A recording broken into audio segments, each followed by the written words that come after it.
What's good? Sorry about the long intro again. I'm sorry. I like music.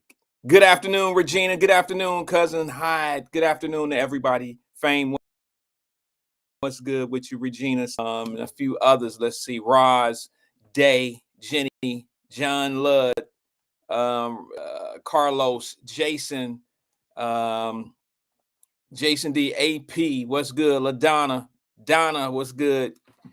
Preston, what's good? And I'll get to the rest once the comments come down. Thomas, what's good, brother? How's everybody doing today? We made it. We're here. Another day. We woke up. We're breathing. Count our blessings. What's good? How we doing? I'm here. I'm here. There's a few of us. There's a few of us, and I appreciate those that come in. And I was thinking last night. I think about the program. I think about the show a lot. I probably think about it more than I really should. But yeah, I do. And sometimes I wonder about things. Can everybody hear me? How we doing with the sound? Sound and lighting good? We're good. And I was wondering last night. Like how many people been here with us? How long have you been here? Sabrina Calloway, what's good? I'm just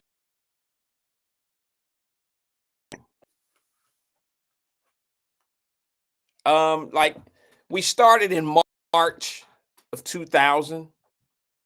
And I'm wondering, thank you, LaDonna. She said, Donna said, sound nice. Thank you. I'm just wondering how many people have been here. How long have you been here? If you could put it in the comment section, if you can find it in your heart to plug in. YouTube is clear. Thank you. Thank you, Preston. If you can find it in your heart to just put the comment, you don't have to say anything. You don't have to say anything or give an opinion. I'm just trying to do my inner. I'm trying to do some inner investigation, if I could. If this is your first time here, say first show. If you've been here for a year, say 1 year. You've been here 2 years, say 2 years. You've been here 3, say 3. You get the picture. I'm just trying to get an idea. If you one of those people that act like you don't watch the show, just put it in the screen. Say, I've been here 3 years, but I act like I ain't been watching. I've been here 6 months, but I act like I ain't watching. Just do that for me one time. I mean, just one time.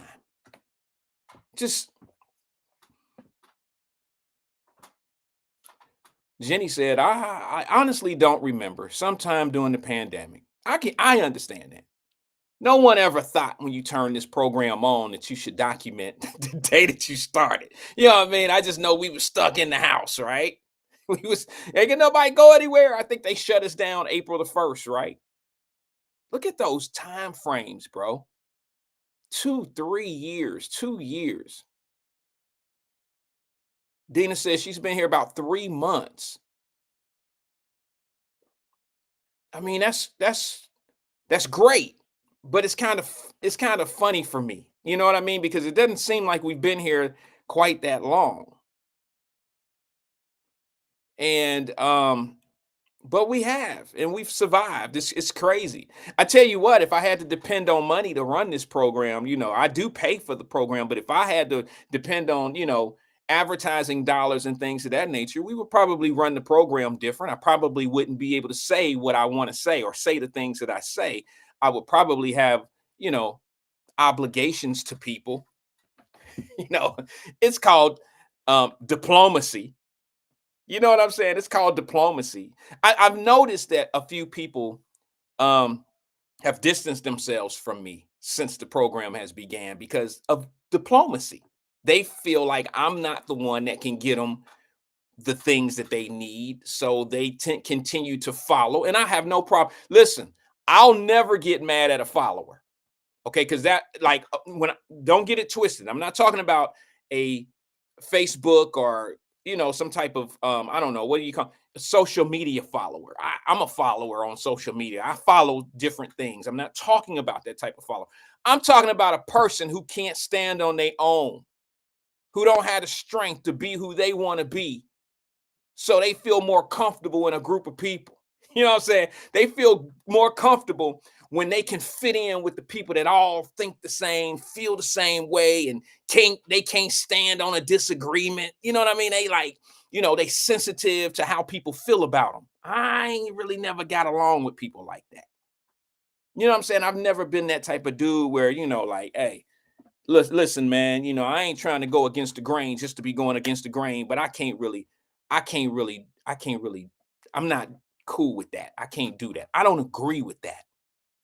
And I don't compromise. Anybody ever seen me get compromised? I mean, I'm not compromised when it come down to how I feel about things. Like today, Dominique, what's good? She said, hello, everyone.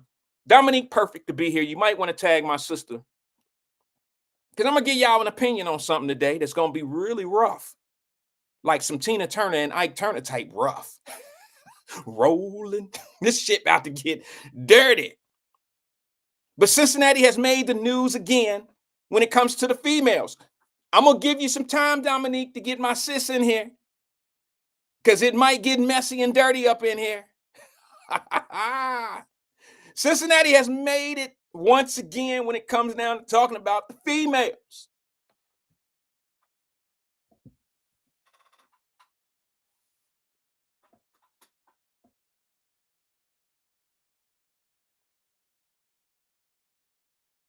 I don't know what that means.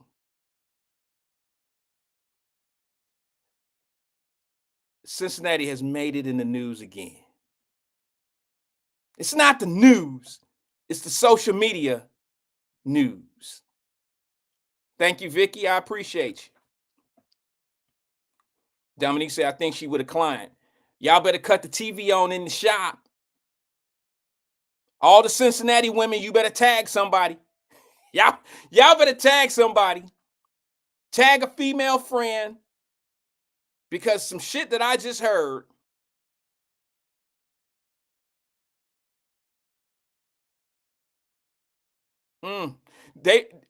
Denise Davis said, don't go there, Wyatt. That little boy like white girls. Maybe so. I guess Chad like white girls too. I guess Shannon Sharp on, what is it, Club Shay Shay. I guess he like them also. I don't know, but we in the news on the social media all over again.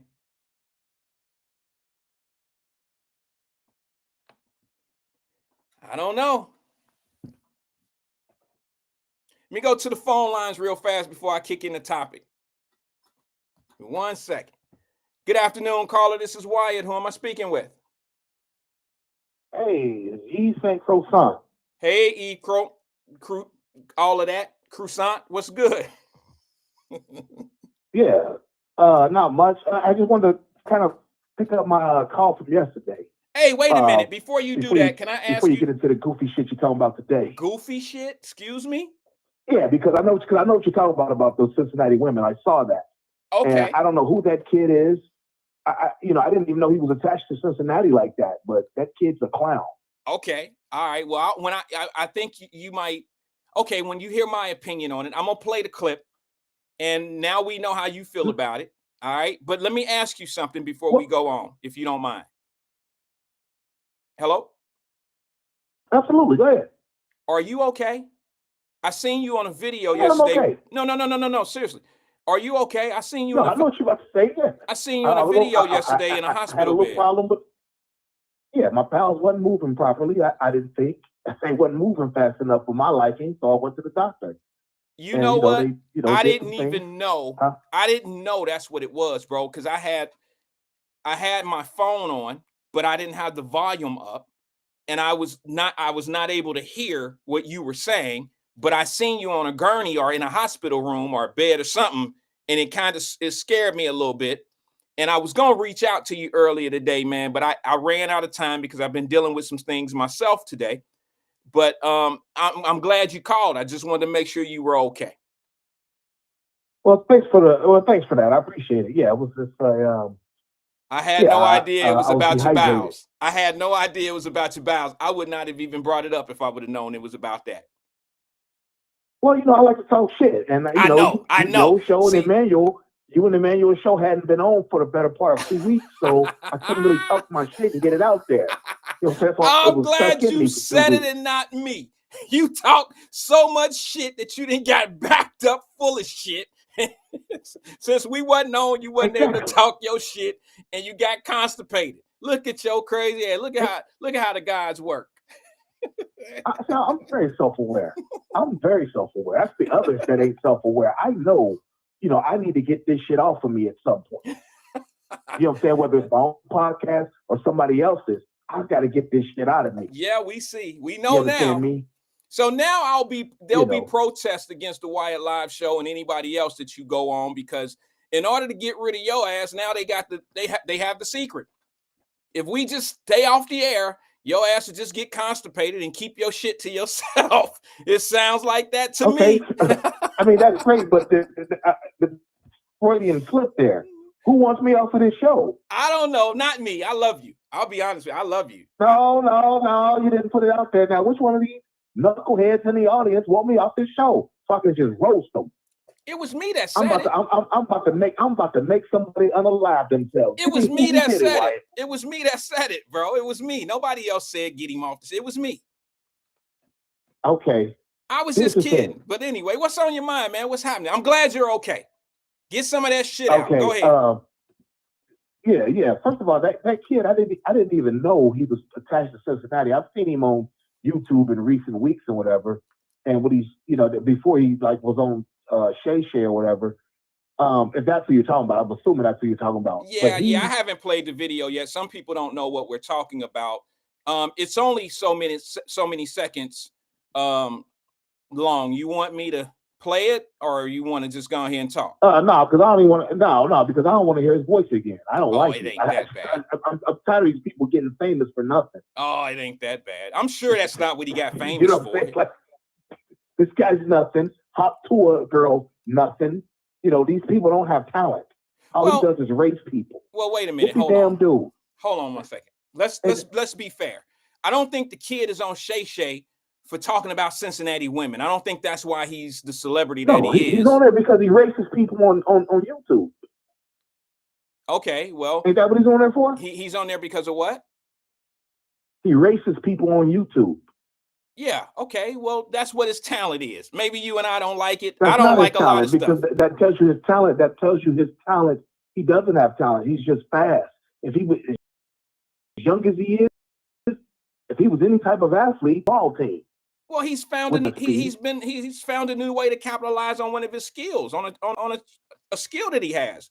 I mean, I can't get mad at him because he ain't saying hut hike or shooting jump shots or some shit like that. He utilizing his talent to do something else. Or he'd be on the track team. Well, I mean, but here's the thing. It just tells you he's not an athlete. This is why I don't like him. Because, if you were an athlete and, a really part of the team concept, you'd be on a team with somebody. Well, everybody ain't a team player, fam. You want to go make money. Maybe he's not good at sports. People on YouTube. That's corny. Maybe he's not good at sports. That's corny to me. Maybe he's not good at sports, bro. Maybe. Right. I had a friend of mine bro, that could dust everybody. You know what I'm saying? Dust everybody in our neighborhood, but he couldn't shoot a jumper to save his life. He couldn't play football. Right. He was not athletic, but he was very fast. Maybe America's not good at vetting people for getting them bags. Well, look, we've got a 23-year-old white girl who's a millionaire because she said she likes the SD during sex. I don't even know what that is, but let me say this. Let me just say this. I understand where you're coming from, brother. I'm not arguing that. But what I'm saying is we live in a world. We live in a country, in a world, period, that whatever talent someone has, whether it's blowing balloons up, if somebody wants to watch you blow balloons up and they're willing to pay you for that, I can't get mad at the person who's selling the talent. I might be a little bit more upset at the people that's paying for something stupid. But who am I? Okay, who are we to tell people what they like and what they shouldn't like? And also, okay, fine, fair enough. But also, what the guy said, it'll make sense to you guys when Wyatt played played the clip, but he what he said. Somebody said that to me when I lived in New York. Dating this woman from Harlem. She's like, "Oh, you from Cincinnati?" She goes, "Oh, why every girl down there look like look rough, like she got a hard life?" See, that's bullshit. Like, that's bullshit. I don't buy that. I don't know why people think that. I don't get that. All right. Look, Fame, you and I both know I've been a few places in my life. Okay. I've lived different cities. I've lived in different countries. And what this young man is saying, I understand where he's coming from, probably because he ain't never been nowhere till now. And now that you get out and get exposed, okay, when you get out there and get exposed, now the things that you used to love, you know what I mean, don't look all that good to you anymore, because different things look different. I mean, the different stuff out there is what it is. But that don't mean you need to go back and shit on where you came from. I don't agree with that. All right. And here's the other thing, bro. I done been in all these cities. I didn't marry somebody from New Orleans. I didn't marry someone from Oklahoma. I didn't marry someone from California. I didn't marry someone from Chicago. I married someone from Cincinnati. So, I mean, I didn't marry someone from Europe. I didn't marry someone there. My wife is from Cincinnati. So evidently, Cincinnati women are good for me. You know what I'm saying? I have more girlfriends in Cincinnati than any city I've ever lived in. So I don't know what he's talking about. A lot of people don't know what we're talking about right now, Fame, because they haven't seen the video. So we're gonna have to catch them up. I'm sorry, I don't mean it. I don't mean to alienate them. But I'll move forward so you can get to that. And plus, dude, like a 4 or 5 anyway. He ain't even handsome like that. But anyway, I want to continue talking about Fat Man dissing Snoop. Oh, okay. From yesterday. Yesterday, because from yesterday, you had to go and whatnot. Did you make any headway to getting your bread back? I did. I did. Good. I did. Because I was like 500,000. I'll be like, fuck this show. I'll let y'all when I get my money back. Well, I had an appointment. I had an appointment, bro, and I was going after the first 5. There was more, okay, but I had a 3:00 appointment. Okay, so I was on schedule. I got there on time, so it wasn't a big deal. Listen, can I be honest with you, Fame? Because I always am. Mm-hmm. This is my therapy. You know that. If it wasn't for y'all, I wouldn't. If it wasn't for y'all, your call and the people that was here yesterday, I would have lost my mind. You see what I'm saying? Like when you stressing, you need something to kind of relieve your stress on, and kind of take your mind away from the things that you got on your mind that's heavy. And that's what that's what Wyatt Live is for me. It's a sanctuary. It's a place that I can feel good and free. You know what I'm saying? So thank you for yesterday for calling and showing concern. Thank you. You ever seen Straight Outta Compton, the movie? I did. I loved it. Yes. See, if I was you, I'd have been Ice Cube walking into Bank of America with a bat. Like, man, I better have $500,000 back in my account in the next 4 to 5 minutes, or all hell about to break loose. Hey, bro, listen, I meant what I said yesterday. If the conversation would have went south, if they wouldn't have been talking right, y'all was gonna see me on the news. You hear me? I was gonna catch a case. It ain't nothing. Hey, bro, I meant it. All right, I meant it because I've listened, bro. Listen, that was serious. And you know what? My guy called. The bank called right before I hit the power button. That's what took me a little longer. And we almost close to where we need to be on collecting everything. I told him I would call him back. If I was that type of dude, I'd call him right here while I'm on the show. But I'm not going to do that because some people wouldn't understand. They would think that I was doing something different. But, my receipts are my receipts. However, gave you a false receipt, Fame, in all the years I've known you? Have I ever gave you something that you was like, you second guess when it came to a receipt? I ever done anything like that? I don't mind if you put me on blast. Well, yeah. Okay, I was gonna say I don't mind if you put me on blast. Like what? Your principal homie. I have receipts for that. So ain't no receipts. The receipts are what you told us about the homie. You know what I'm saying? Those are the receipts. You told us that the nigga said that that he basically shitted on his kids. And Fame, stop. Great umbrage to that. Stop, bro. Let's move on. Love saying that. I want to talk about Fat Man. I want to talk about Fat Man. Let's just move on from that. Go ahead. Because Fat Man, I thought he was very. I did not. He's basically a sign up to today's times. Young people will shit on old legends. I don't like that. That's the only thing that they do that really perturbs me. Okay. They have very little respect for people who paved the way for them. in their industries like basketball or entertainment. You know, that fat dude on he's every bit of 500 pounds. Oh I yeah. just had I just had a homie die this year who was on an oxygen tank, Yeah. and he was like 5'6", 5'7", got ballooned up to 400 pounds at one point. That dude's every bit of 500-600 pounds, Yeah. and on an Yeah. oxygen tank, and that's what I've always talked about hip hop. That's the one thing that hip hop has never expressed: healthcare. Well, you're right. And the importance of taking care of your health. You're right. I Seeing mean, a I doctor couldn't regularly. imagine them No up there grown talking about man. eat your vegetables and stuff like that. Everything about it is about, look at how much alcohol that industry pushes. Everybody got an alcohol brand. Exactly. And you know how it is. Everybody, they want you to, it's all about get in the club, eat club food, drink alcohol, do this, do that. You know what I'm saying? I don't know, bro. It's, they definitely don't push healthcare. Take this drug, take that drug, Yeah. and blah blah blah, and have random sex with random people. You know what I'm saying? And he was just a walking billboard for the irresponsibility of hip hop.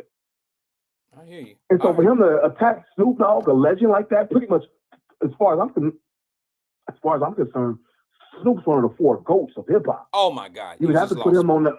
Yes. No. Well, let me just say Wyatt, this in this kid's defense. Wyatt. Well, wait a minute.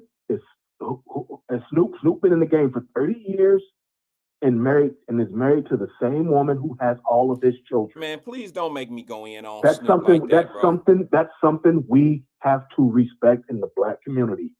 A man with 30 years with children with one woman.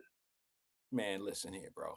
It has to be authentic. And it has to be authentic, okay, bro? Don't get me talking about Snoop. I don't want to be disrespectful against that man. Okay, I really don't want to be disrespectful. But Snoop got too much shit out. I don't want. Let me get off here because I know you want to play the video and whatnot, and of the dude, and let other people call in because I really want to argue with you. I'm just saying, bro, you can't get put. Back into that from First yesterday.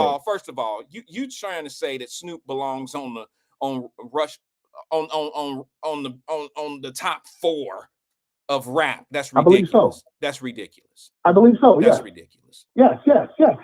What are the main 3 things you talk about in hip hop? Money, rhymes, and women. No. Snoop's got the money. 200. It's only been around 50 years, so $200 million amassed in 50 years for one individual. I'd say that's very respectable. He's got the rhymes. When Snoop first came out, his first album, Doggy Style, hip hop music stopped to listen because we were so fiending for Snoop because what he did on The Chronic and just being on that deep cover song, Creep With Me as I fall through the good, that song. We were fiending for Snoop. So when Doggy Style came up, the world kind of stopped. Okay. For a couple of days as you were learning to the words to all of his songs. And then women, like I said, maybe he's had cheating or not, but the simple fact that he is married to the same woman, his high school sweetheart, for 30 years. Not like Jay-Z turning 40, marrying a woman after he got famous. Same thing with Ice Cube in LA. These guys are Ice Cube and LL. These guys married the women that they were with before they got famous. And that deserves your respect. It does from they Ice could have Cube. any woman in the world, but it does from Ice Cube. It what? It does from Ice Cube. LL Cool J, Ice Cube, those guys. I'm not saying, look, I thought you was talking about lyrically. I'm not talking about morally and principles and things like that. You said rapper. I'm talking about as a rapper, he's not in the top 4 at all. I mean, I don't know. Pure lyrical, if we're just talking about pure lyrical prowess, hell no, Snoop wouldn't be there. Okay. So, album. There was the disconnect between you and I. I thought you were talking about lyrically. But he still ain't in the top 4 with in morals and principles, bro. He ain't that. Man, I don't know what you heard or what you think about Snoop, but I don't really want to dog more the than man. just lyrics, though, Wyatt. You'd agree with that, right? You say it again. I'm sorry. rap music is more than just lyrics, because remember, Yeah. it has those three themes I've told you about. Yeah. Okay. And the number one thing that I get got out better of rhymes, better women, and more money. now, see, I don't get all of that out of I don't get all of that out of a rapper. Okay, that's if their narrative is that, if that's what they talk about, that's what they talk about. But if you want to talk about morals and principles and things of that nature, I'd have to say, how did they change the culture, and what did they do for the culture? How did they change it for the better? All right, that's what I get out of who's going to be the greatest. That's why when people say that Jay-Z is the greatest, he might have sold a lot of records and all that, but I don't think he's the greatest rapper ever, because I know too many people that have done things to the culture. It's like the Teddy Riley. Who is the Teddy Riley of R&B in hip hop though? Who changed the culture? Teddy Riley created a whole new genre of R&B.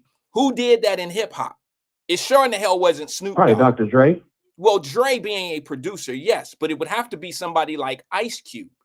Ice Cube was the first one. Okay. Ice Cube was the first one to write lyrics for an entire group to do and change a culture. It might not be a culture change that I love, but it was a culture change. Snoop Dogg jumped on the bandwagon of that culture. He didn't create that. He just started rhyming about some shit that was already out there. And he just happened to have a certain unique look that fit Snoop Dogg. And you had the hottest producer at that particular time, which, to be honest with you, bro, let's just be real. In hip hop, in R&B, in our culture of music, when you have the hottest producer, it's not that hard to miss. It's not that hard to miss. Yeah, Now, I think that's a hater take. that's not a Because what I hater would like take. to say is, what I would like to say is, Snoop was given the keys to a Porsche, a Lamborghini, and he didn't crash it. I bet you can't tell me the last Snoop album that came out. No, I couldn't. I know, because it was a reggae. I stopped listening to rap probably about 2005. Well, it was a reggae album, because what he was trying to do was Snoop Lion, yeah, he was trying to regenerate himself. He was trying to redo things because shit wasn't working out. Snoop is probably the luckiest man in hip hop right now, because he was missing for 20 years. He was absolutely irrelevant for 20 years. And then when he got in with certain people and got in front of these white folks, they regenerated him, because what he was doing was making our culture, the smoking the weed and drinking and all that old doggy style shit. They trying to normalize it and make it normal. And they bringing him out so parents that's his age won't say nothing about the dysfunction and the nasty shit that's going on now, because now we can look back and say, well, y'all had a dude out there named Snoop Dogg and he was doggy styling and all that, and y'all was dancing to that. So why can't Sexy Red come out here and talk about the Brown? Doo-Doo Brown came out and said that Luke and all them did the same thing. So how you gonna say something about us? See, that's what it is. I told you, we're responsible for this nonsense that's going on in the hip-hop culture. We're responsible for it. No, you're 100% right. Okay, you're well, right. that's why Snoop is Sexy reborn. Red can't do it, because she's a young woman, and it's just very unpleasant to know that women that are young women would have these thoughts and then display them publicly. Well, in the form of art, that's very disturbing. Like, wow, this is a generation of women. These are the women that your daughter, my daughter, who are around the same age as Sexy Red, might come into contact and start hanging out with.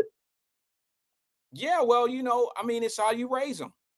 It's how you raise. That's what's so important about how we raise our children, because all this explicit stuff is going to be out there. It's all going to be out there. It's been out there since forever. It was there when we were kids.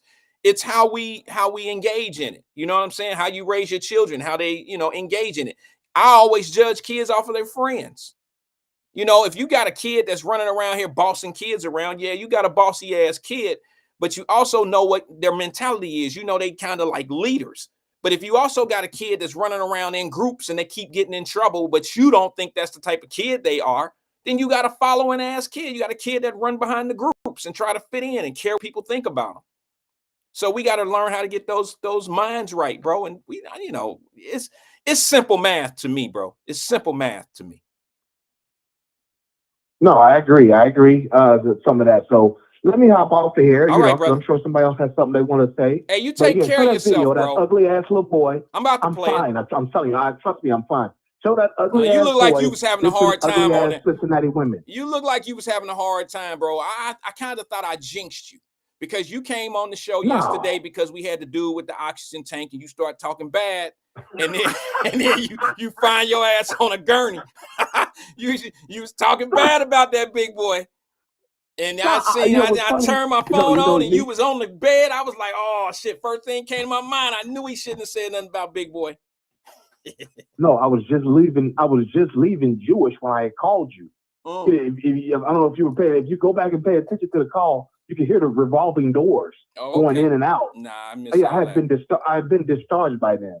So yeah, and I was like, why they talk? Because I really wanted to talk about Big Boy. That really pissed me off that he would do that about Snoop, especially in the condition he was in. And Snoop took it, with a grain of salt. Well, wait a minute. Blah blah blah. Wait a minute, Fame. I gotta say this. The kid did say something that kind of opened up the door. He did say that Snoop kind of came at him. I don't know who started it. It sounded like Snoop may have said something first. But it sounded like Snoop told him to put the Twinkies or the Ding Dongs or some shit down. And the kid responded. No, put the cups of lean down. Put the blunts down. Okay, whatever. Put the blunts down. It was something pertaining to food. And another rapper told him to put the cups of lean down. Well, Snoop told him to say, he said something it was pertaining to food, because he said it on the stage. He said Snoop told me to put down the chicken wings or some shit like that. And he need to stay off and then my. Gonna tell Snoop, SMD, yeah. Yeah, well, that's not good for another star to say about a guy who's up and coming or whatever. Put down the chicken wings. I didn't hear them say that about Rick Ross. Wyatt, the guy sitting on the stage, he got a white I already know, bro. This shit look crazy. He got a little white lady being his little, his video vixen. He's 500 pounds. Yeah. There's no way you can even see his joint. I know, so bro. Like, how do you even have video vixen? That was the funniest shit in the world to me, bro, when he said, stay off my, you know what? And I'm like, I don't think nobody gonna have no problem staying out. You know what I'm saying? Like, bro, where the hell are you talking about? I mean, you know what I'm saying? That was crazy. It was funny to me. I'm sorry, yeah. And on top of that, the kid's 23, 24, and weighing 500 pounds? Can't stand up to do a show, a rap show. Rap music is about energy. You don't get to just rap from your sofa, thinking you rocking. It's like, that ain't even hip hop. That's part of the Drake effect. Suing somebody because you got clowned. You can do anything in hip hop now. But like I said, that's a whole nother subject. I've been trying to get off the phone for 10 minutes. Somebody else wants to call. I want to hear them. I'll talk to you tomorrow, Black. Right, but until then, y'all be safe. All right, Fame. Thanks for calling in. I appreciate you. That was Fame. All right, let me play this video real fast. I was trying to get to it. And, I'm in my hip hop era today.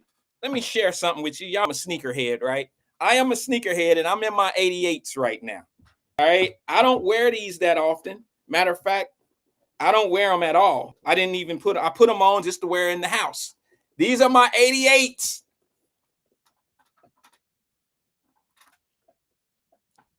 Yeah. So when we start talking about rap music and hip hop and all that old type of stuff, y'all remember them J's, right? Y'all remember the J's, the 88s. The 3s, these are the retros. Remember those? I don't even wear them. All right, Dominique, we about to do it right now to him. Don't go nowhere. We going on it right now. Sorry, let me put my shoes back on.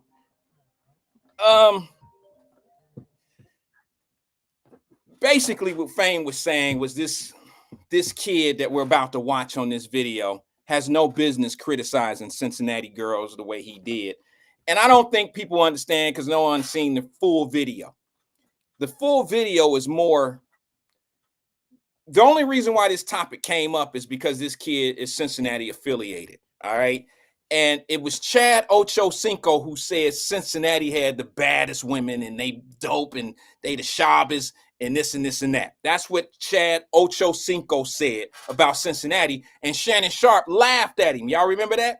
Shay laughed at Ochocinco, Chad Johnson, when he was talking about how bad Cincinnati women were, like nice. They was, Cincinnati got some bad girls. I played it right here on the show. And Shay didn't believe him. Shannon Sharp was like, man, get out of here. Cincinnati? So when this kid who's from Cincinnati gets on Club Shay Shay, he says something about Cincinnati, and this kid said what I'm about to play for you. And I just want to know if you agree with him. I know the ladies won't agree, but I want to know from the fellas, do y'all agree with what this kid is saying right here about his hometown? Check it out. Girls in Cincinnati are terrible, but when I go to a different city now, like the girls who I thought that was cute in Cincinnati, no. I'm talking about the best looking girl in Cincinnati is like a 5. And Damn, a 5? like a 6'7", a 6'7", a 6'7" in like LA or like London or something. Right. Girls in Cincinnati are terrible, but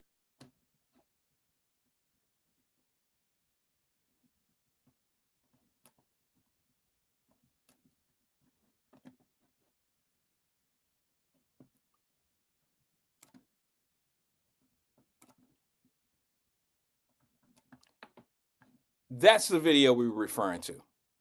Now, I don't know if I agree with this young man.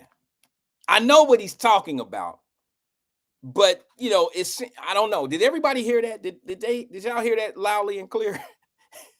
He said girls from Cincinnati are like 5s or 6s in other cities, like in London, in California, maybe New York. I don't know if I necessarily agree with it, but I know what the problem is here.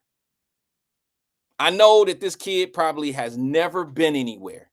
He's never been anywhere before he left Cincinnati.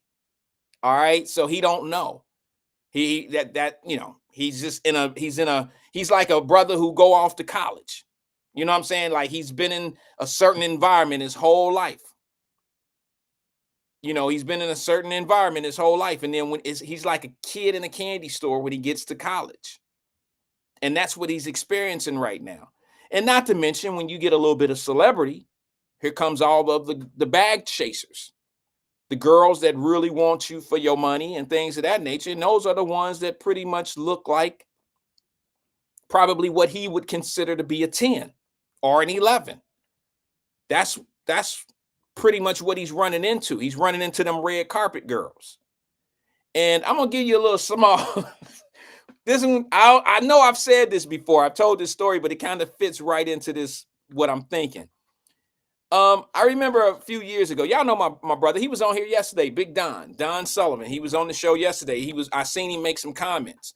He may be on here or he may be watching it later. But Don had me come out. He lives in California. He's from Compton, but he lives outside of Compton now. And whenever I go to Cali, he's kind of like my guy that my ghetto pass. You know what I'm saying? I can go through Compton with him. He's from there, But I get out to Cali. He come pick me up from Burbank. We chilling, we kicking it, and we go to a restaurant. I don't what is that called? Not the Spaghetti Factory. I think it was the Spaghetti Factory. We went to a Spaghetti Factory in LA, and I'm sitting there. And I couldn't believe how much abnormal shit was going on in LA. Like this was like many years ago, and I was kind of new to that scene. And I seen Hollywood. Like I seen Hollywood walk in the building. I seen dudes get out of Lamborghinis and big $300,000, $400,000 cars with flip-flops on and shorts that was too little and tank tops and like a lot of weird shit. And I didn't get it. I didn't understand. I'm like, damn, what the fuck? I felt like a fish out of water. Okay. And we were riding down the street and I seen these girls that look like Kardashian type girls. The ones like Kim Kardashian. Nice looking girl, and they were built just like all that. And they were getting off the bus. I look at Don and I'm like, Don, they got off the train, the truck, they got off the bus thing, public transportation. And Big Don looked at me and he was like, bro, them girls a dime a dozen around here. And see, I was younger too, and I made that same comment. I said, them stars where I'm from. He was like, nah, bro, them girls right there, they just regular. Them girls, that is a basic chick who just got off that bus. And I'm like, bruh, Are you serious? And he was like, yeah. And I know what this kid is talking about. I don't know if he really meant it in a way that he was really trying to degrade Cincinnati women. I don't know if he really meant it that way. I don't know. I just know that you do have a different, when you go off somewhere and you see something different and it's totally different than what you're accustomed to, you can get a different perspective of some things. I mean, you just see it a little bit different. Now, I don't agree to his breakdown that Cincinnati women are 5s and 6s of, compared to, out of town girls, because when I first started the program, the day I told you, I've lived in a lot of different cities. I've lived in a couple different few countries, and I married a woman from Cincinnati. And I probably could have picked up something, you know what I'm saying, from other cities or another country. I probably could have done all of that. But I think my wife, I'm pretty sure my wife, if she ever watched this episode, I better say it. She was better than all of them. That's why I ended up with her.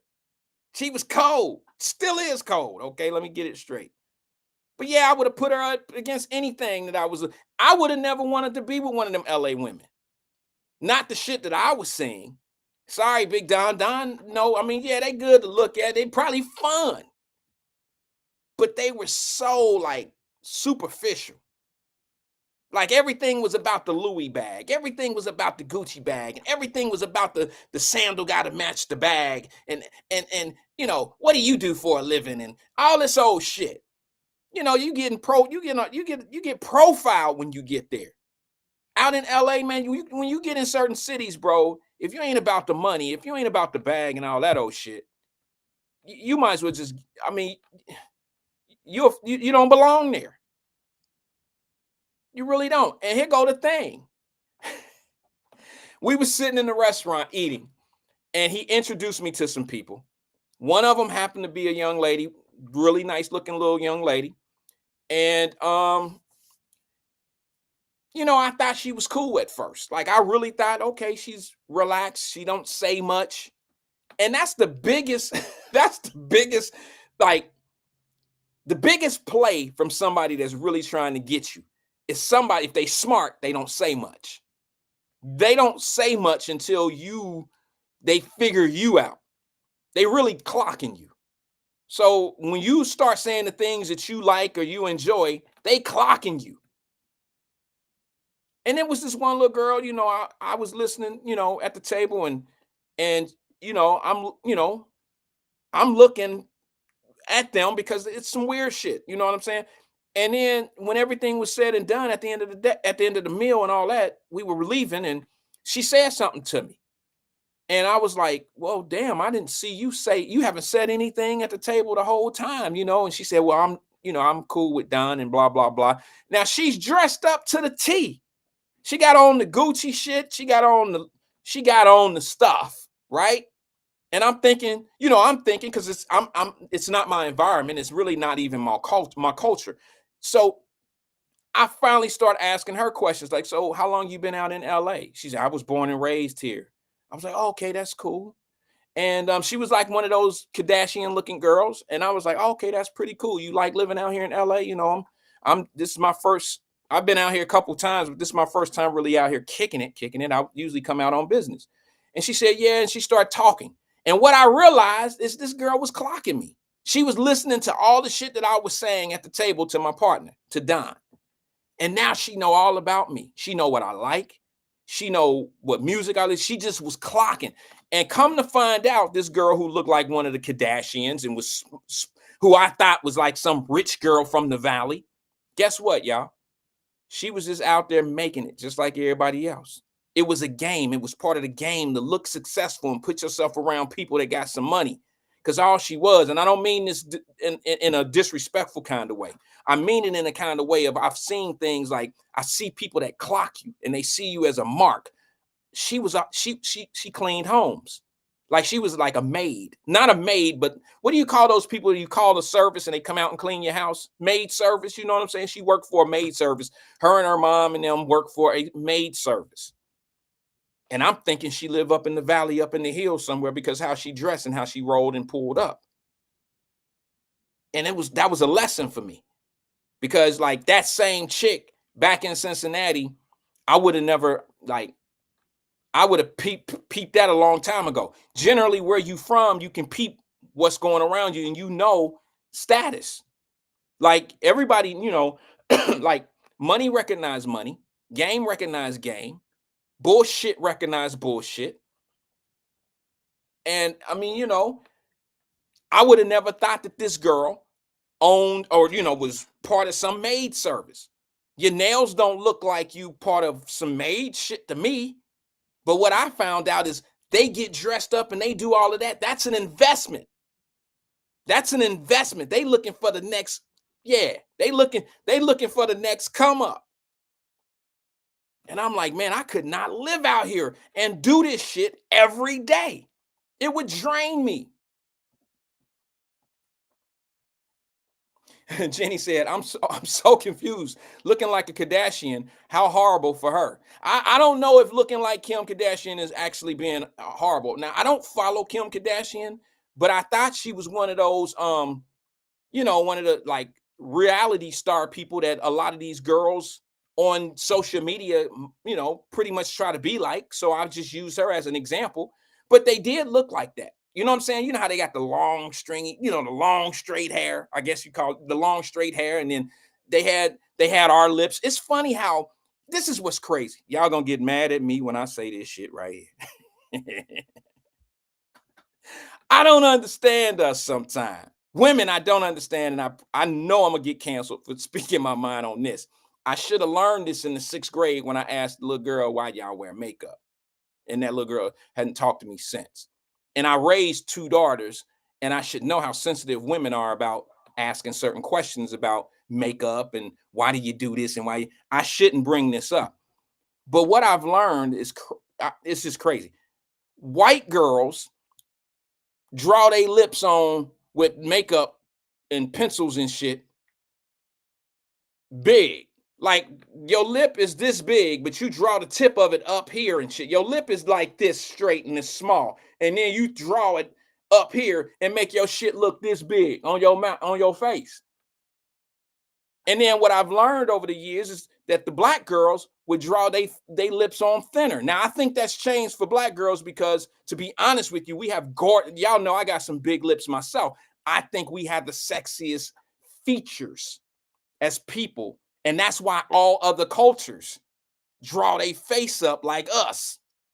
Big lips, all that old shit, and want to, you know what I'm saying? Think about it. They take fat out of their ass and shit and shoot it in their mouth. That's the craziest shit in the world to me. But it happens. And I was just wondering, like, I was a little younger dude, and I was like, why do girls put their lipstick on to shrink their lips?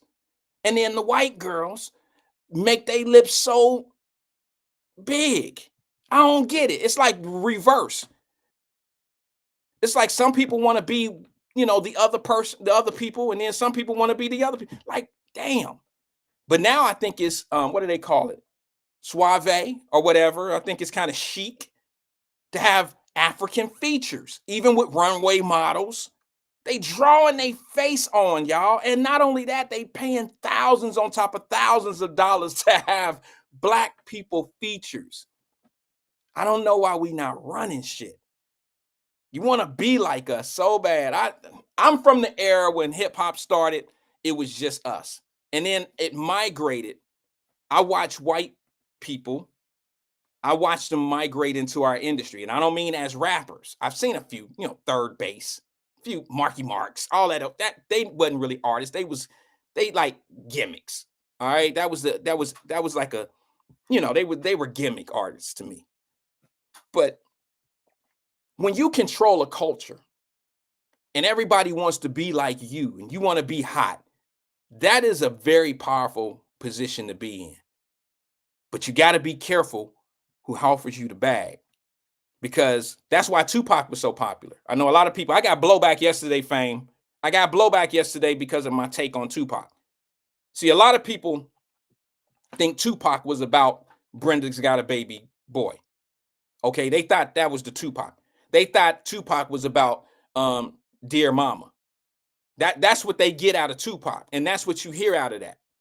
But Tupac has several albums, and Tupac pushed a lot of stuff.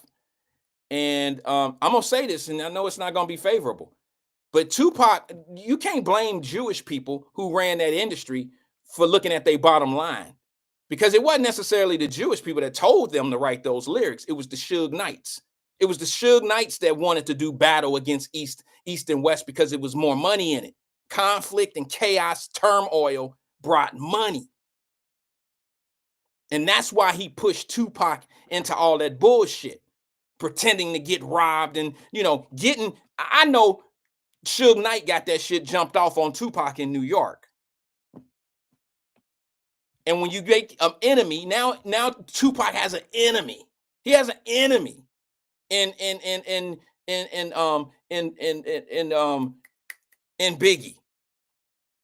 Biggie doing his own thing. He ain't trying to do he's not trying to do nothing to Tupac. Come on, y'all. That was all industry planted. Who makes the most money in that?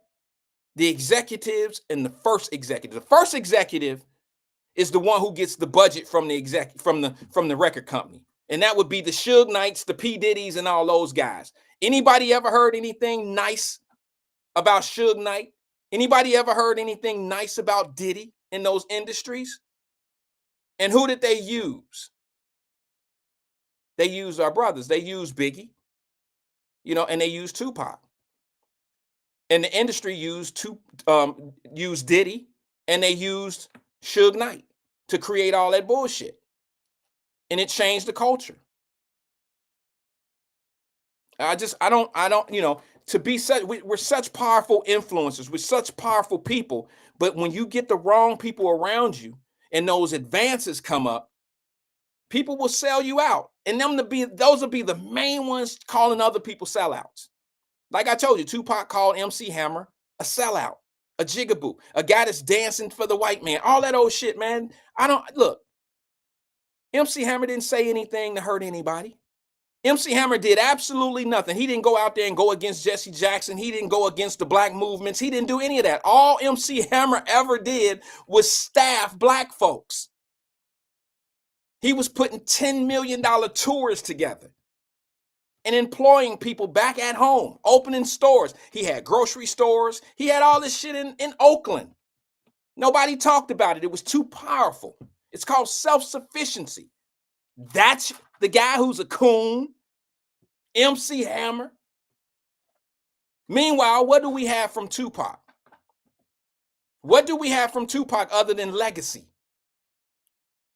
Rap legacy. You see how Nipsey Hussle out in California, how he was trying to change his neighborhood, how he was investing in his neighborhood. Come on, man. Those guys don't stick around long now, do they? The ones that actually can move the needle and make things happen and steer our children in the right direction, those are the ones that are suckers. The ones that don't really mean nothing to us. They suckers. As soon as you try to put some knowledge in a motherfucker's head, he's the enemy. Oh, Lord knows I'm used to that.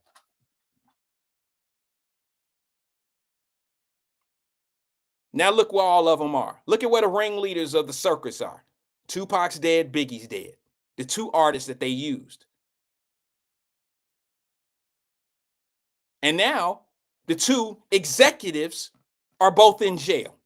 Where's Suge Knight? In jail. Where's Diddy?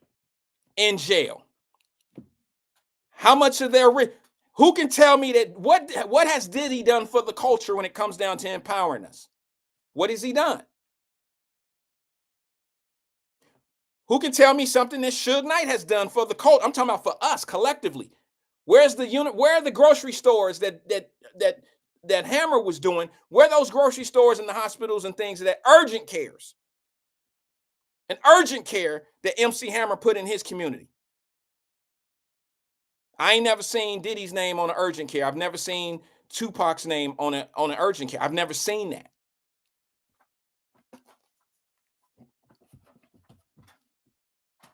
I'm sorry. That's right, Tanika. She said crime sells.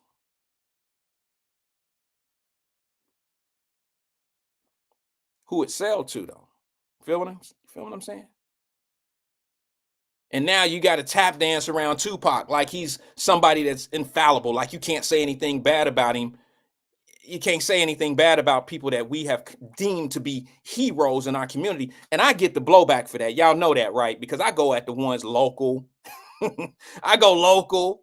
I go national. And you know, some like you just doing that to cloud. No, I don't do that to cloud. I do that because I don't have any diplomacy. I do have some diplomacy, but my diplomacy lies in a respectful manner. I don't have diplomacy with people because I'm trying to do something and I don't want them to be against me. Some people they hold back what they have to say and they don't affiliate themselves with certain people because they don't want the people that they need to disassociate with them. I guess that's just the difference. I don't need those people. I don't need them. I think that's how Wyatt Live started. I started saying some real arrogant shit. I guess, you know, a lot of people who don't dare say what you say or do what you do, they call you arrogant. It's not necessarily arrogance. Maybe the delivery could be. I'll give that to them. Maybe if you have to have somebody's permission to do something or say something, the ones that don't necessarily need that permission, maybe you could look at them as being arrogant because I guess to be honest with you, it is arrogance. It is a level of arrogance to be able to tell somebody what you want them to know.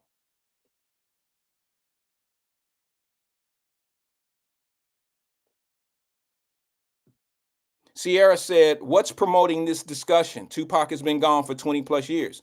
Yeah, but yesterday, Sierra, we were talking about where the culture changed in hip hop. And Tupac was a huge part of that culture. We were talking about Snoop Dogg today as well.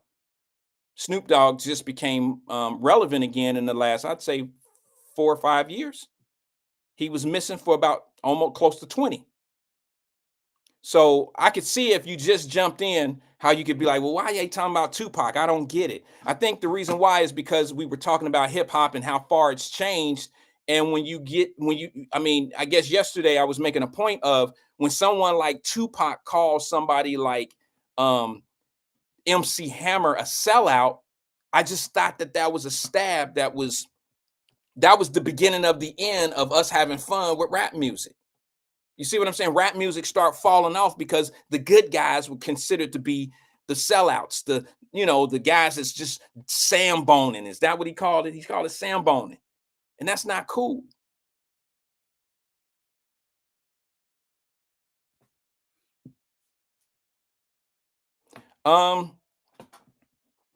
Fame says they say you trolling or attention seeking because they have no better comeback.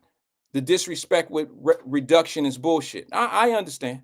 I know that's some, that's a normal thing. If you used to being around that type of attitude, you know how to deal with it. You either don't address it, you don't say anything, or you take it for what it really is. You know what I'm saying? And I've been able to do that, Fame. You know what I'm talking about.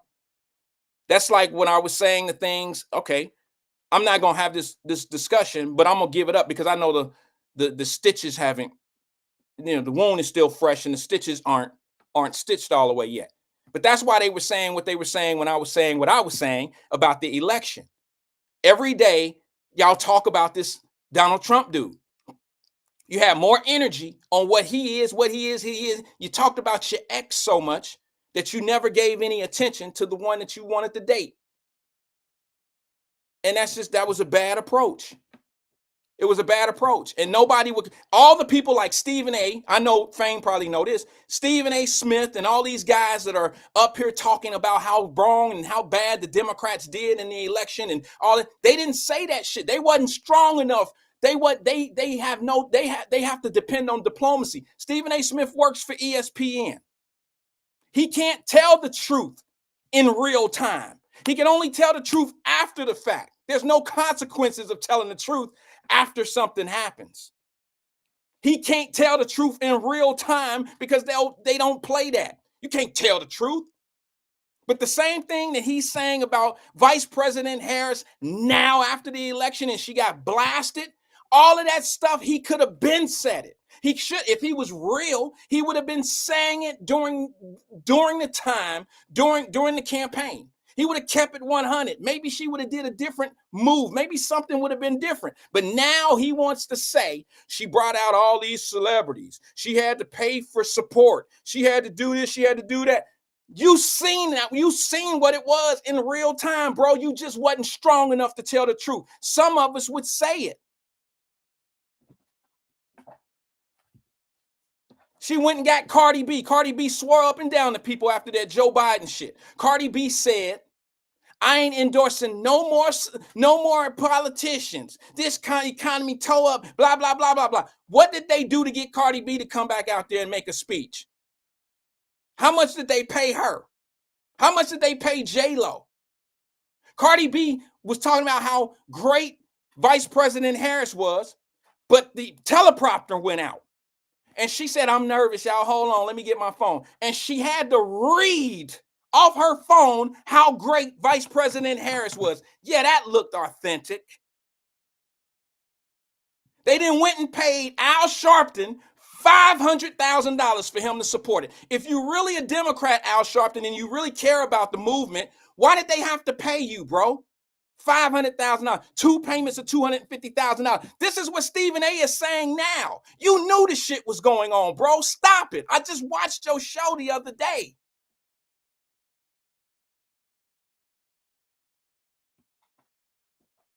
You gave Oprah $2.5 million to support you. Oh, wait a minute. Hold on. Let me give you the greatest one. You gave Beyonce $10 million. $10 million to say a 4-minute speech. How many of us black folks make $2.5 million a minute?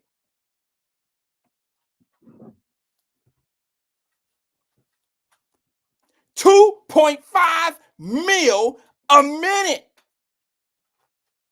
If these people really loved you and they really was about the movement, if they really cared about how black folks doing out here and this and this and that, they would not have taken payment. I'm sorry.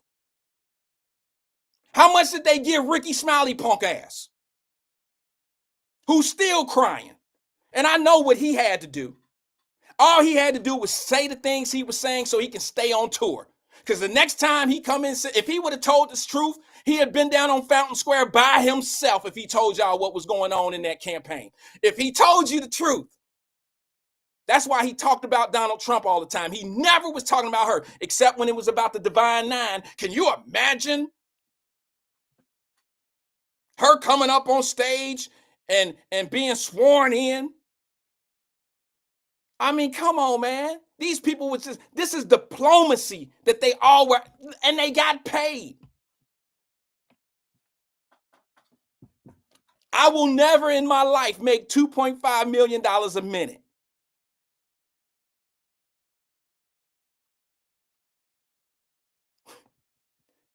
And I've been holding back. I haven't said anything because I don't have to say anything. All the things that we were saying, that I was saying and staying away from saying, I didn't even bring it up. Why? Why bring it up? I don't even have to talk about it. Enough people talking about it. So they'd rather talk about what it's going to be like versus what it's been like. Explain that to me.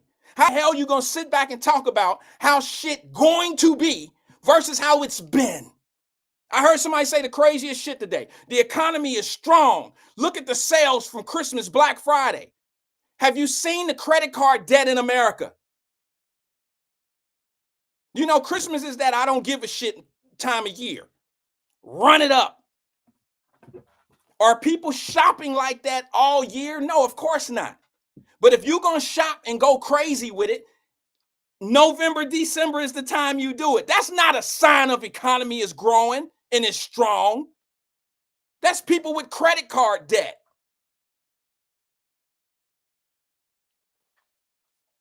Out of here saying shit like that. That's crazy. And all of a sudden want to be an economist. Oh, the tariffs are going to tear us down. Wait a minute.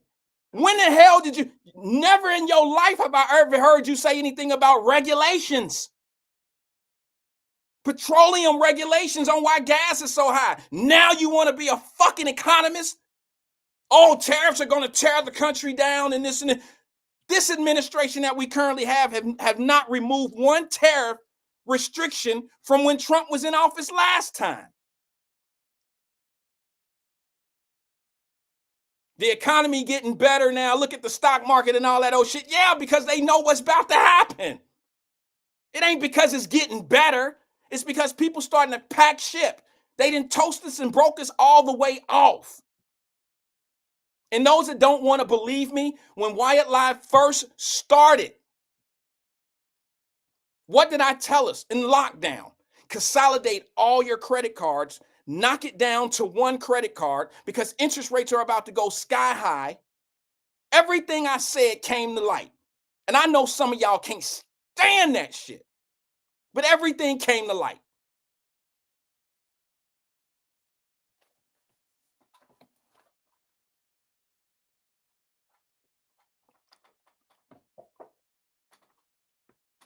And now here we are. I don't have to say anything about why she lost. All of the swing states told you. All of the populist votes told you. And you can spin it however you want. You can keep your head in the sand about how bad the economy was. You can keep your head in the sand about immigration. You can keep your head in the sand about gas prices being high. You can keep your head in the sand on all that. You can keep your head in the sand on Project 25 and all that old shit. You can do all that you want. But all you are right now is waking up at that same starting point that you were when you were talking about the race, when you were talking about those two going at it each other. Now you right back at the starting gate of what if instead of what is.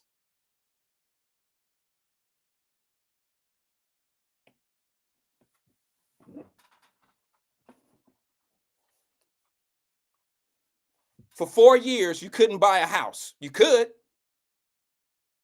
but you was gonna pay damn near, I'd say closer to triple on your interest rates. They still 6%, 7%. That's double what it was.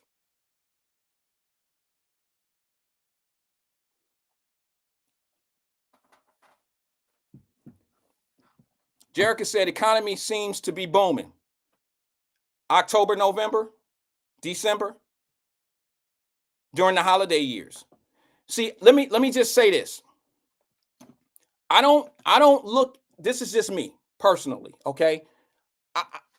Let's just use individuals. Nobody on here, I'm just saying individuals. Do you look at how much they have to see if they're rich? Because I don't think anybody that's rich has a lot of liability. Like a rich person doesn't have a lot of debt because that wouldn't be rich. You see, it's kind of contradictory. To say that somebody's rich, they might have rich things. They might have things that make them look rich, but they're not really rich because they owe down on it. So let's just say the economy is booming, but people are using credit cards. So that means you got things. You paid a lot of money to get things, but yet you're in debt. That's not a sign of a booming economy to me. That's just people spending money. I know people will say, well, that is the economy. That's what a booming economy is, people spending money, but they're spending money that they don't have. A credit card and putting it on credit, unless it's an Amex card and you're using it and you owe down at the end of the month and you just paying it off, that's one thing. But if you want to go back and look at the stats, Google it, look it up. Credit card debt right now in America is an all-time high. What did I tell you 4 years ago? I said, hey, guess what? 3.5 years ago, I said, hey, credit card, I said bankruptcy courts in 4 years are going to be packed. And here we are. Here we are. Credit card debt is out the yin yang.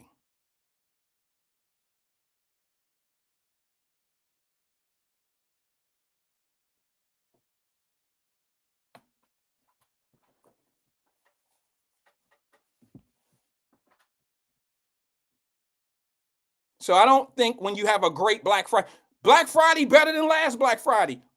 Wasn't last Black Friday, it wasn't as good as this Black Friday as far as the economy. For those that say the economy is booming, would you say that it's better now than it was a year ago? I would say so. I would say that the interest rates have gone down, a little bit from last year. I would say that credit card debt has gone up. But you had a whole year to remove some of that balance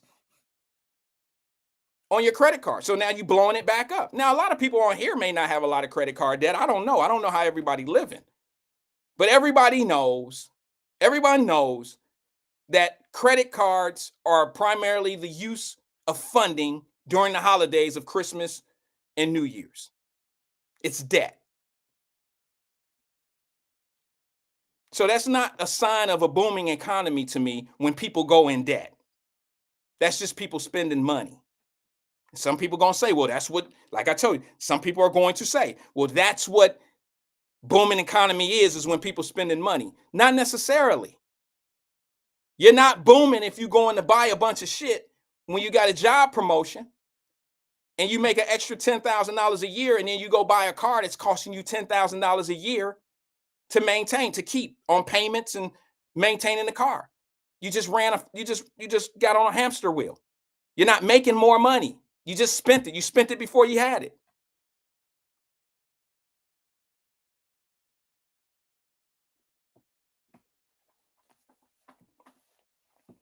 And don't get it twisted. Don't get in condition. Like sometimes we get conditioned. It's like anything else. You get used to paying a certain price, then it becomes a conditional price.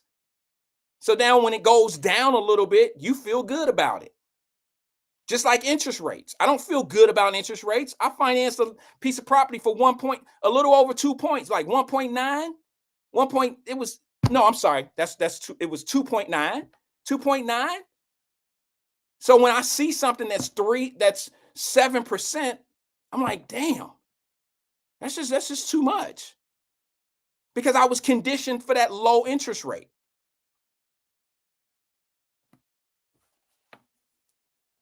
Don't get conditioned. It's easy to do that.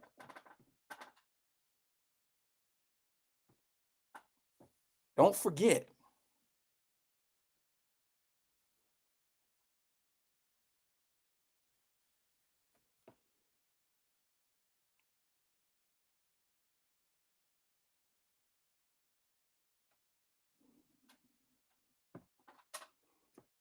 I just want to see people do great things.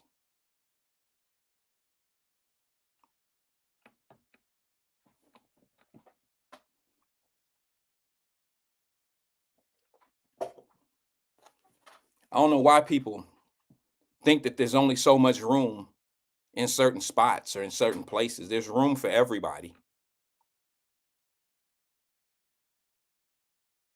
And when I say that, trying not to be negative, but some people treat you like you have no business being there. Sometimes people treat you like you're taking up their air. Like there's not enough air in the building. There's not enough space up here for us to be all up here together. I just don't understand it. I don't understand it.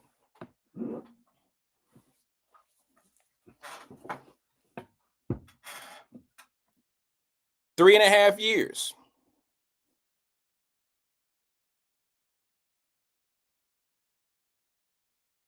And the people that want to sound like economists now never talked about the things that were going on in real time. Now they becoming experts. Now they talking about how tariffs are going to make us pay higher prices for things. You never calculated regulation though the whole time. You never calculated any of these other things that kept pricing high. It never occurred to you. You just play like it didn't exist. For 3.5 years, I've been talking about Chicago and black folks. Now, I've been addressing this situation of what black folks been going through in Chicago. I've had their back the whole way. I'm one of the few, not the only, one of the few podcasters in the Midwest area that has been bringing attention to Chicago and black folks and what they're going through. But what we clearly understand is if it don't affect us, then if it don't affect us in the Midwest, like in Cincinnati, then it ain't really a black problem. It's only a black problem when it benefits our argument, our narrative. But I'm the only one that was showing videos of what black folks are going through in this migrant fight.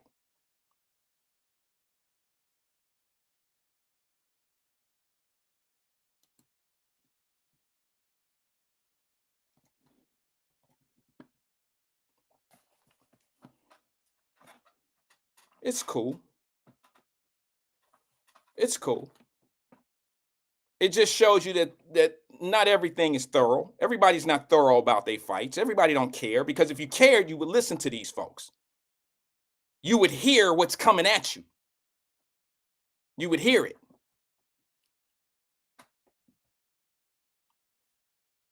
Listen to this one from yesterday. This is just yesterday.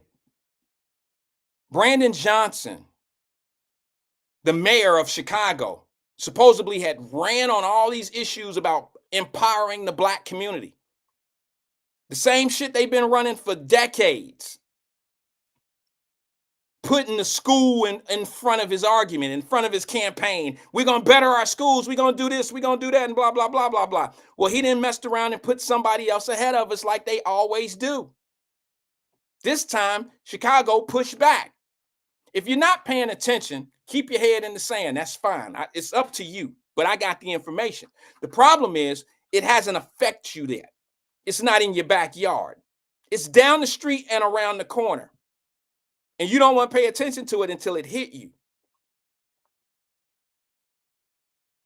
But how you going to run on not raising property taxes in Chicago, and then you give all your budget, well, 50% of your budget, to another group of people who shouldn't even really be there because they're there illegally, and you damage the black community, and nobody's speaking up on it.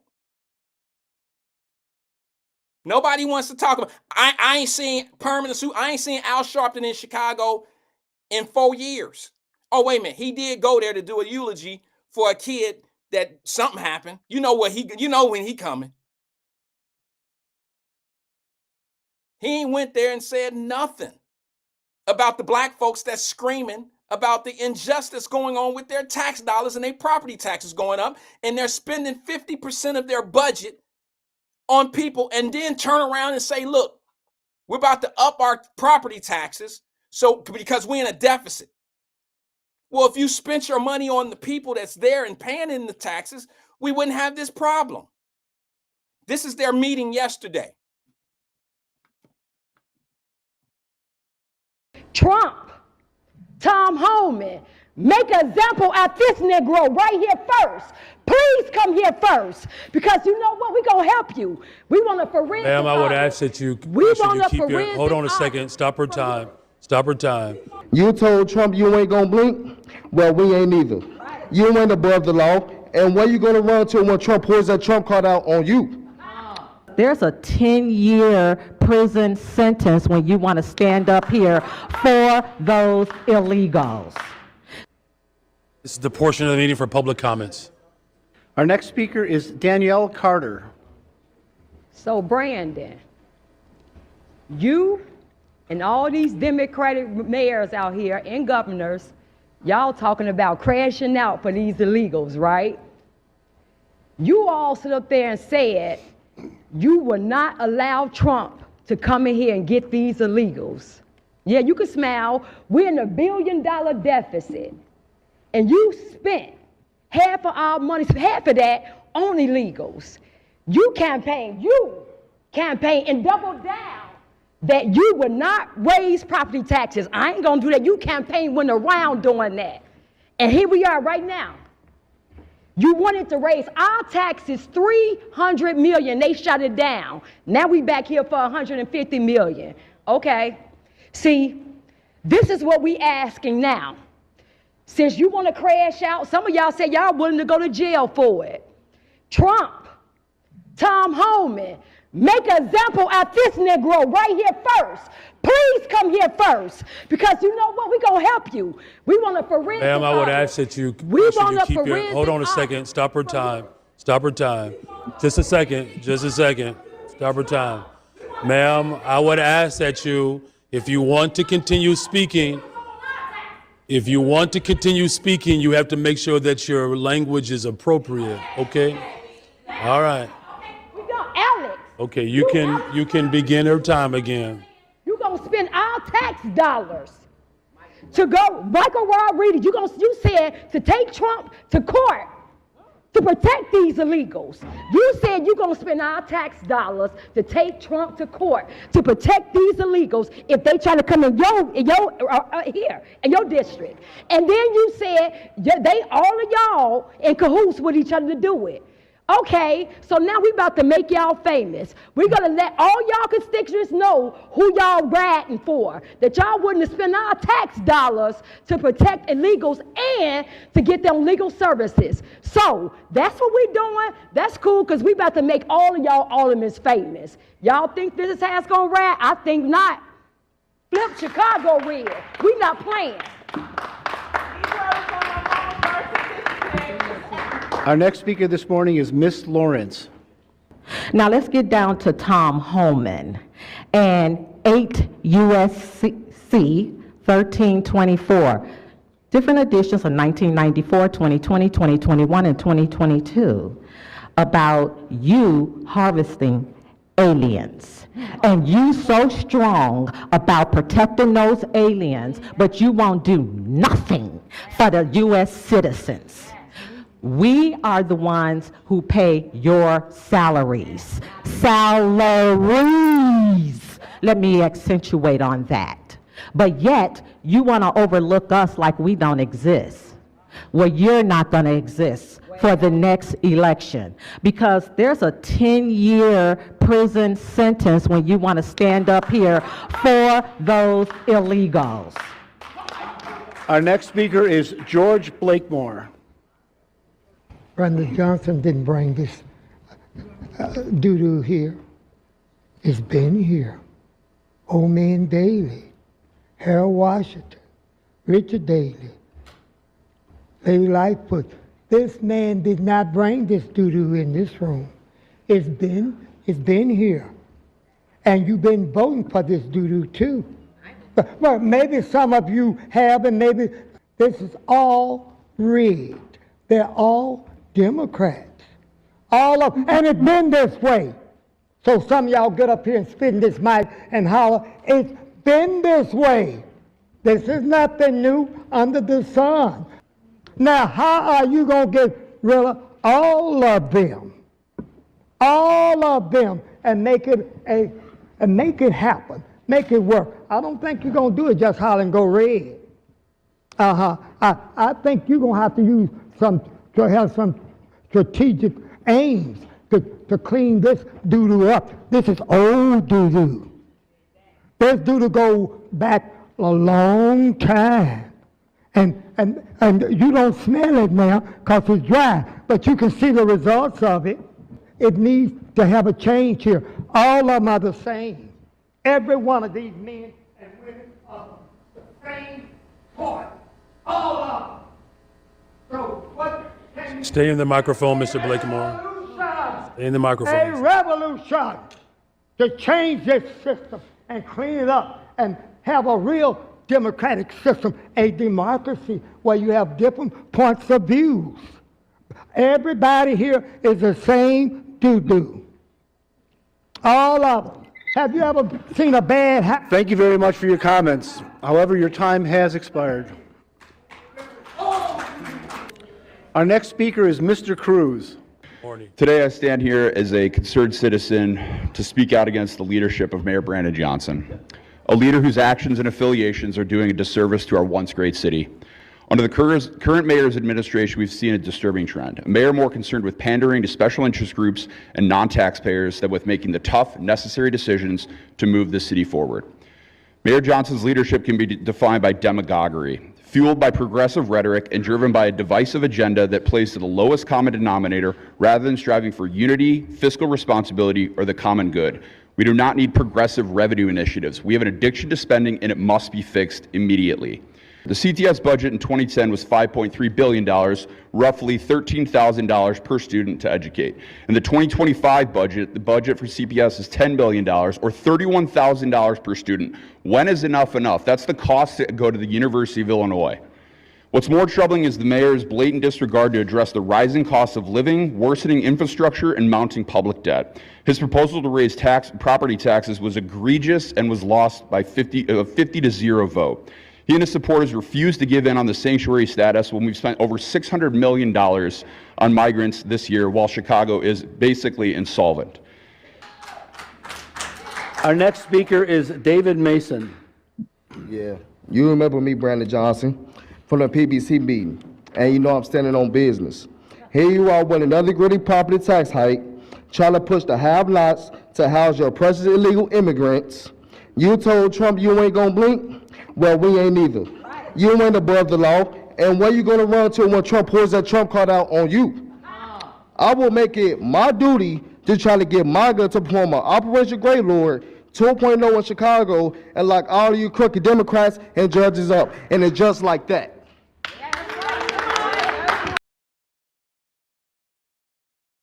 I don't know. Do your research. Go find out why Black Chicagoans have a problem with the mayor. I don't know. It could be something that we've been talking about here for years. I really don't know. Do your research and find out, because what they're going through, we're not going through in Cincinnati. We're not going through in a lot of cities, and then maybe that's why we're not talking about it. But I know one thing: you keep your head in the sand. It's just a matter of time before it strikes you. Peace and love to everybody. That's my time. I'll holler. So many things that I don't understand sometimes, being in a position I'm in, with no malicious intent, my nigga. But take it how you want it. I see it from both sides. I feel a nigga pain. Justice League, Justice League. Learn to walk a tightrope. Ever seen a rich nigga go broke? They putting liens on the nigga things. Publicize your demise, and by all means, your family fortune is forever what you stood on. Soul dreams, fantasies, they'll put the hood on. You reap what you sow, and they speak in repossessions. To the coach itself, these are powerful lessons. These niggas always smile when I came around. They let you know my reputation when you in my town. A real nigga, you gon' know that by the contract. Bottom line, blood, show me where them ones at. That paper, it get funny when publishing is involved. Mechanicals never matter because that was your dog. Now your hands on, but things don't never seem right. You make a call to give your lawyer the green light. He look into it, then hit you up with the bad news. It's so familiar, he did the same with the last dudes. Mafioso, baby girl, cash rules. Every dollar accounted for, double M the crew. Death row, fast life. Foreclosed on my past life. The white man call us stupid niggas. We spend it all, nothing for our children. Had it all, now it's repossessed. Can't feet click, cutting bad checks. Time to learn, boy, the cash rules. Success is a precious jewel. Playing poison in a nigga mind. Chilling with your boys when it's time to grind. We both come from those humble beginnings. Still can't believe we never followed each other on Twitter. Funny thing is the animosity money brings. Real niggas out of style, we may be 1 in 3. Back against the wall, outnumbered by fuck boys. One bullet, one target, one choice. You can take a L or take the shell. It's still double M, still making mail. Made niggas respect my hustle on both coasts. I put the word out to see who hit back with the lowest. Anita hit handle, put me in touch with the closest. You still digging through ashtrays, killing the roaches. And I never took a L back when Meek fell. Just drove the numbers all the way back up at retail. Death row, fast life. Foreclosed on my past life. The white man call us stupid niggas. We spend it all, nothing for our children. Had it all, now it's repossessed. Can't feet click, cutting bad checks. Time to learn, boy, the cash rules.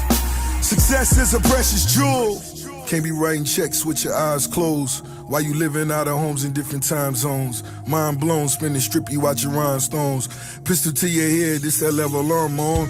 I apologize, Woody, but this all I got. Everybody in his office, we can die tonight. I never met an artist who fully recoup. These the deals, the dealers wanna deal with you. Young niggas time to act your wage, buying belts you seen on other niggas' waist. Hoes fucking for photos, they wanna post online. Whole time sure they knowing I'm the gold mine. Put her on, all she needed was a gold sign. Black minks and gloves, nigga, the whole nine. See me on the road, shit, I had the whole mind. Norfolk closed the fold just for soul signs. Death row, fast life. Foreclosed on my past life. The white man call us stupid niggas. We spend it all, nothing for our children. Had it all, now it's repossessed. Can't feet click, cutting bad checks. Time to learn, boy, the cash rules. Success is a precious jewel.